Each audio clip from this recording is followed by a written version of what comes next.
हवा से आवे देवी देवता था कहवा से शिवा शंकर कहवा से शिवा शंकर हो बहिनी कहवा से आवे भगवान जहाँ हो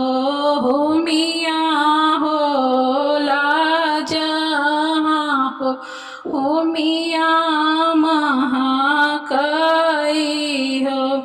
बहिनी कहवा से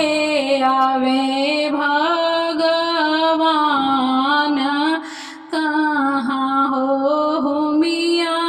महाकाई कहाँ हो मिया महाकाई हो।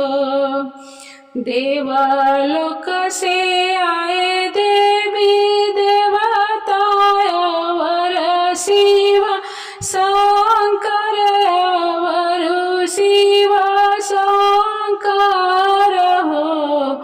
बहिनी पूर्वा से आए भगवान जहाँ हो मिया हो मिया महाकाई हो।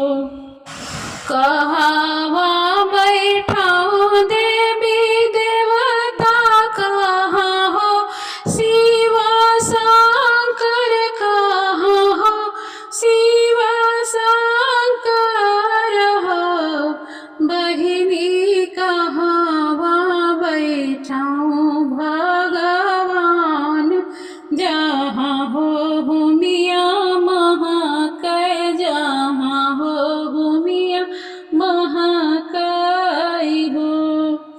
ओ बरी बैठाओ देवी देवता मंदिर शिव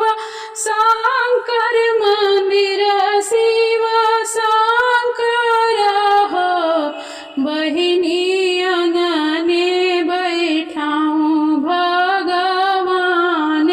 जहाँ हो मिया हो ले जहाँ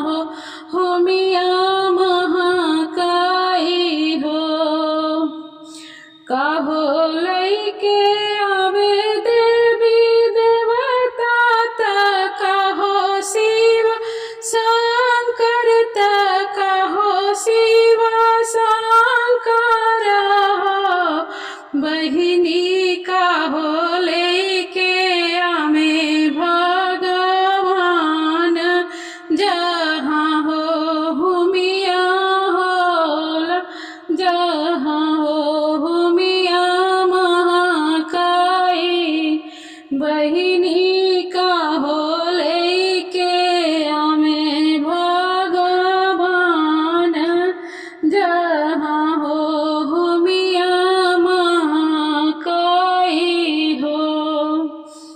सुख लैके आवे देवी देवता संपत्ति शिव शंकर संपत्ति शिव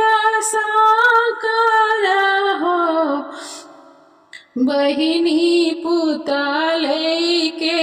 आवे भगवान जहाँ हो मिया महाकाय जहाँ हो मिया महाकाय बहिनी पुता लेके आवे भगवान जहाँ हो मिया महाके जहाँ हो मिया महाके राम सुख